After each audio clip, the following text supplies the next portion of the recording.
1절에서 11절까지 말씀을 우리 한 절씩 교독하면서 읽도록 하겠습니다. 하나님이여 나를 지켜주소서. 내가 주께 피하나이다.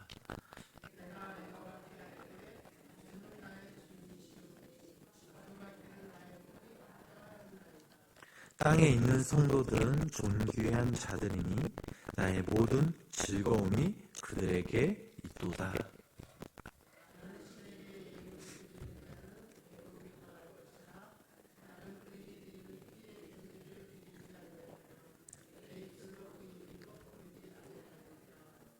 여호와는 나의 산업과 나의 잔의 소득이시니 나의 분깃을 지키시나이다.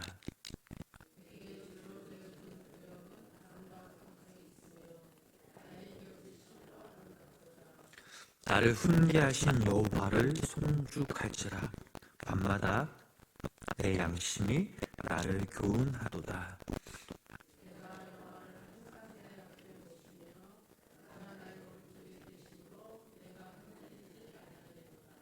이러므로 나의 마음이 기쁘고 나의 영도 즐거워하며 내 육체도 안전히 살리니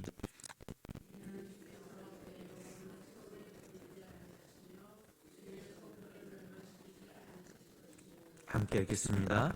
주께서 생명의 길을 내게 보이시리니 주의 앞에는 충만한 기쁨이 있고 주의 오른쪽에는 영원한 즐거움이 있나이다.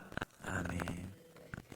오늘도 살아계신 하나님의 은혜와 그 사랑이 우리 성도님들 삶 가운데 함께 하시길 주님의 이름으로 간절히 축원합니다. 우리의 인생을 살아가는 데 있어서 찬란한 햇빛만 존재하는 것이 아니죠. 우리가 그 길을 가는 데 있어 비가 내릴 때도 있습니다. 폭풍우가 치고 또 비바람이 몰려올 수도 있습니다. 내 힘으로는 막을 수가 없죠. 그래서 어디론가 피해야 합니다. 또 어딘가에 가야 합니다. 여러분들은 답답하고 근심스러운 그런 일들이 있을 때, 또 어떤 일들이 해결되지 않을 때 어디로 가십니까? 믿지 않는 사람들을 보면 점쟁이들한테 아는 사람들이 있죠. 용안하는 점쟁이 찾아가서 그 사람이 하라는 대로 합니다. 동쪽으로 가지 말라면 가지 않고, 서쪽으로 가려면 서쪽으로 가고, 또한 영화에서나 TV에서나 보면 묘지를 옮기기도 합니다. 방향이 틀렸다고 해서 다시 묘를 쓰라고 하죠. 어찌 보면 세상에서 가장 대단한 그 믿음 중에는 죽은 사람의 그 묘지가 산 사람의 생명을 주관한다고 하는 그런 믿음이라는 것이죠. 어떻게 그런 믿음을 가질 수 있는지 생각해보면 대단한 믿음입니다. 또한 지인들을 찾아가기도 하죠. 선후배를 찾아가기도 합니다. 그러나 다 소용이 없습니다. 그들이 해결의 길을 찾을 수 없고 그들이 나의 피난처가 될 수 없기 때문입니다. 오늘 본 말씀을 보면 다윗은 자신이 피할 곳은 하나님밖에 없음을 고백하고 있습니다. 오직 그 주님만이 나의 피난처임을 고백하고 있는 것이죠. 우리들도 마찬가지입니다. 우리의 피난처도 오직 주님밖에 없음을 믿으시기를 바랍니다. 그래서 우리는 주님께 찾아가야 합니다. 주님께 나아가야 합니다. 그리고 피난처 되시는 그 주님께 우리의 삶을 믿고 맡길 수 있어야 합니다. 오늘 우리가 이 본문 말씀을 우리가 살펴보면 1절로부터 2절까지 그 말씀은 어떤 어려움이 일에 있었을 때 다윗은 하나님께 보호를 요청하고 있습니다. 하나님이 자신을 보호해 달라는 것이죠. 하나님께 보호해 달라고 기도합니다. 그리고 자신을 지켜주실 수 있는 분이 바로 하나님이기에 그 하나님께 지금 피하고 있습니다.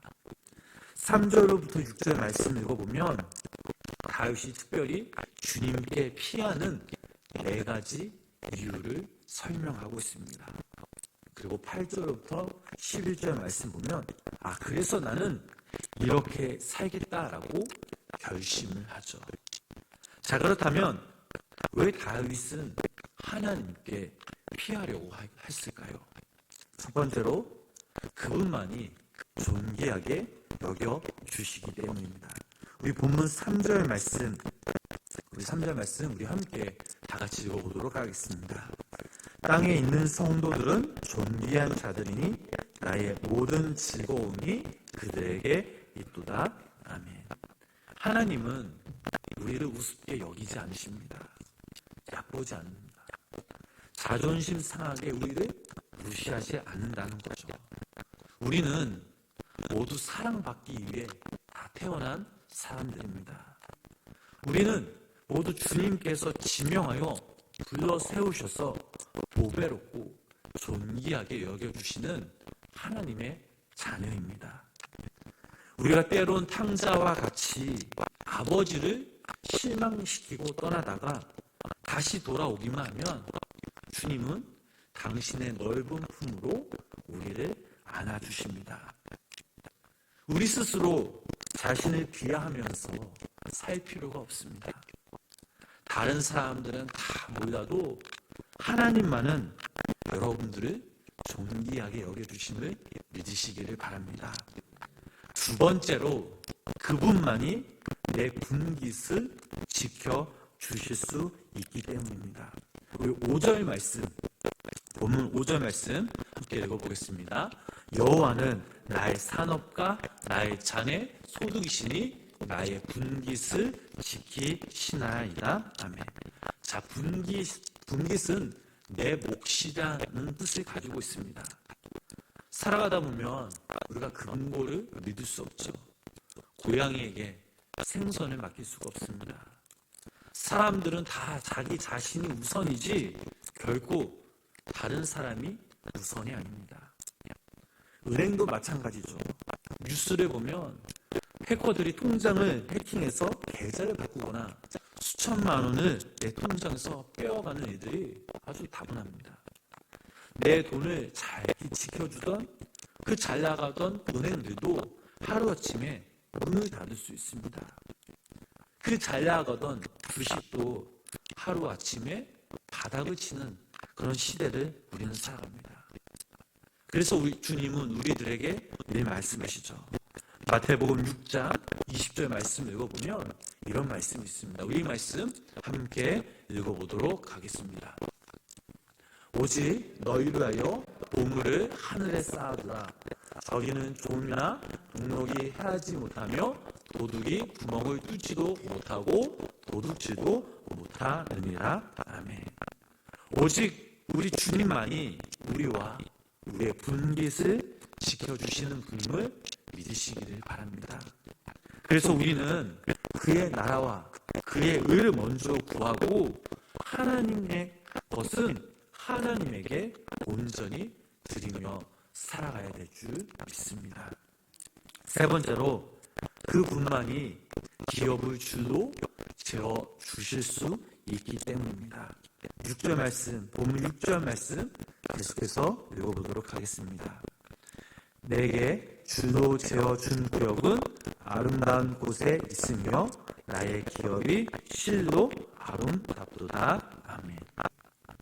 그냥 주시는 것도 아니고 또 주시되 자로 재어서 정확하게 내 분깃을 더 주신다라는 말씀입니다.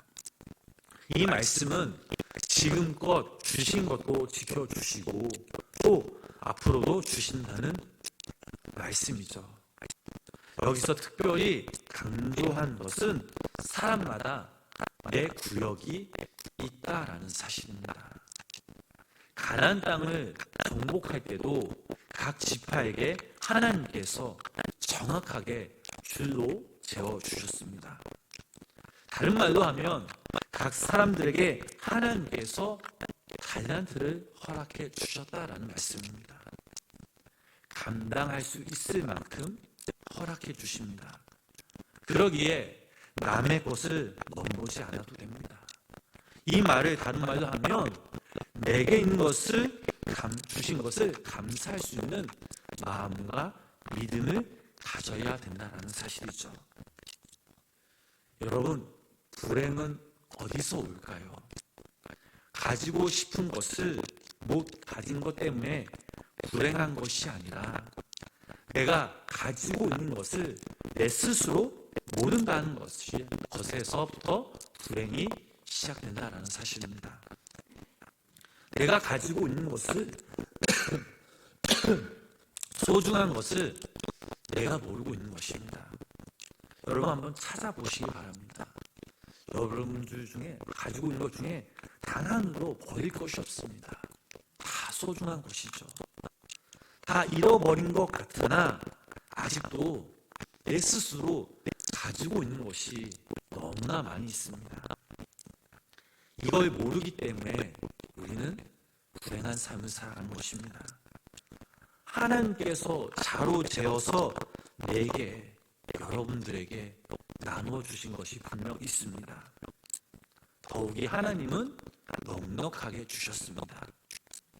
사람은요, 항상 흑자 평가를 할 수 있어야 합니다.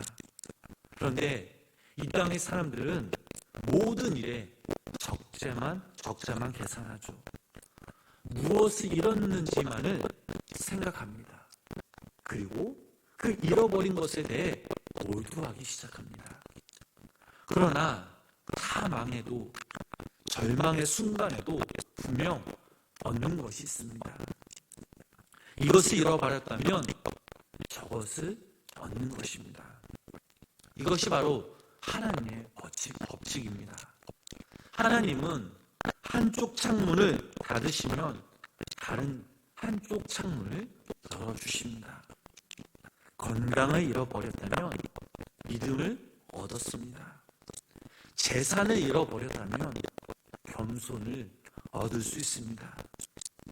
가만히 보면 모든 상황 속에서 얻은 것이 더 많이 있습니다. 늘 흑자적으로 평가할 줄 아는 지혜를 가진 사람은 항상 흑자 결론을 내립니다. 이런 사람들은 늘 행복할 수 있습니다. 우리 여기 모인 우리 성도님들이 내게 있는 모든 것들은 하나님께서 주로 재어주신 구역임을 믿고 그 주신 것에 감사하며 살아가시길 주님의 이름으로 부탁을 드립니다. 마지막으로 그분만이 나를 훈계하시며 바른 길로 인도하시기 때문입니다. 7절 말씀 함께 읽어보실까요? 본문 7절 말씀입니다. 나를 훈계하신 여호와를 송축할지라 밤마다 내 양심이 나를 교훈하도다. 아멘. 잘못된 것 가르쳐주는 사람이 좋은 사람이고 의인입니다. 하나님께서 우리들에게 좋은 생각을 주시고 밤마다 우리들을 교훈하시기에 우리는 그된 길로 나아갈 수가 없습니다. 히브리서 4장 12절 말씀을 읽어보면 이런 말씀이 있습니다. 이 말씀 함께 읽어보겠습니다. 하나님의 말씀은 살아있고 활력이 있어 좌우의 날선 어떤 검보다도 예리하여 혼과 영과 및 관절과 골수를 찔러 쪼개기까지 하며 또 마음의 생각과 뜻을 판단하나니. 아멘. 참 그렇습니다. 우리가 항상 붙들어야 할 것이 무엇입니까? 바로 하나님의 말씀입니다. 우리가 이 말씀으로 하나님의 훈계 안에 살면 나를 넘어뜨리려고 하는 어떤 그 유혹도 이겨낼 수 있습니다. 바라기는 우리의 삶을 더욱더 하나님의 말씀을 통해 풍성하게 사시는 우리 성도님의 삶 되시길 주님의 이름으로 축복합니다. 자, 그렇다면 하나님께 피한 다윗은 결국 어떤 삶을 살기로 결단하였습니까? 첫 번째로 어떤 상황과 문제 앞에서도 요동치 않고 주님만을 내 삶 가운데 모시고 살겠다라고 결심합니다. 8절 말씀 함께 읽어보실까요? 8절 말씀입니다. 내가 여호와를 항상 내 앞에 모시며 그가 나의 오른쪽에 계심으로 내가 흔들리지 아니하리로다. 아멘. 자, 두 번째로 내 마음을 기쁘게 하고 영을 즐거워하며 육신의 삶도 건강하게 할 것임을 결심합니다. 계속해서 9절 말씀 읽어보실까요? 본문 9절 말씀입니다. 이러므로 나의 마음이 기쁘고 나의 영도 즐거워하며 내 육체도 안전히 살리니. 자, 주님이 우리 삶 가운데 안내자와 같이 목자와 같이 항상 곁에 계심으로 두려움이 없고 부족함이 없고 해함이나 부끄러움을 당하지 않게 된 것입니다. 자, 마지막 세 번째로 주의 거룩한 자로 썩지 않게 해주심을 믿고 살기로 다윗은 결심하고 있습니다. 본문 10절 말씀 우리 마지막으로 함께 읽어보겠습니다. 이는 주께서 내 영혼을 수월에 버리지 아니하시며 주의 거룩한 자를 멸망시키지 않으실 것이니라. 아멘. 사랑하는 우리 성도님 여러분, 어떤 어려움의 문제, 고난 중에 계실지라도 우리가 그때 피난처가 되시는 주님께 그 피하는 삶을 살아가면서 날마다 주님이 교훈하시는 그 삶을 살아가시길 주님의 이름으로 축복합니다. 주님이 우리와 함께 하십니다. 그리고 주님은 우리를 찾으십니다. 그리고 우리는 주님께 나아가야 합니다. 우리가 그분께 나아갈 때 기쁨과 감사함으로 어떠한 상황과 고난 중에 있을지라도 우리가 그 주님 한 분만을 바라보며 믿음으로 나아갈 때 주님은 우리의 피난처가 되어주시고 또 우리의 삶을 붙잡아 주시며 우리의 삶을 인도하여 주십니다. 오늘 본문 말씀에 나오는 다윗의 고백과 다윗의 결단처럼 우리들도 오늘 하루 이 땅에서 살아가면서 다윗 같은 고백과 결단을 통해 예수 그리스도의 이름으로 승리하며 우리의 피난처 되신 그 주님께서 우리 성도님의 삶을 보여주실 것임을 믿으시길 바랍니다. 함께 기도하겠습니다. 우리의 피난처가 되시는 주님, 오늘도 이 시간, 이 새벽 하루의 첫 시작을 주님께 예배하며 나아갑니다. 주님, 우리의 마음과 또 우리 예배를 받아 주시옵소서.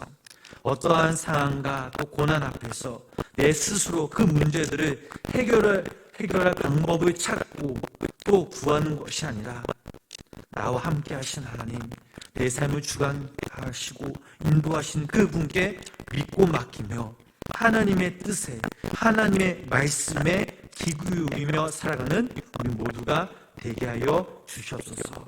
하나님, 우리에게 하나님을 향한 믿음과 하나님을 향한 인내와 소망을 주시옵소서. 그 주님만이 우리 삶의 주관자 되십니다.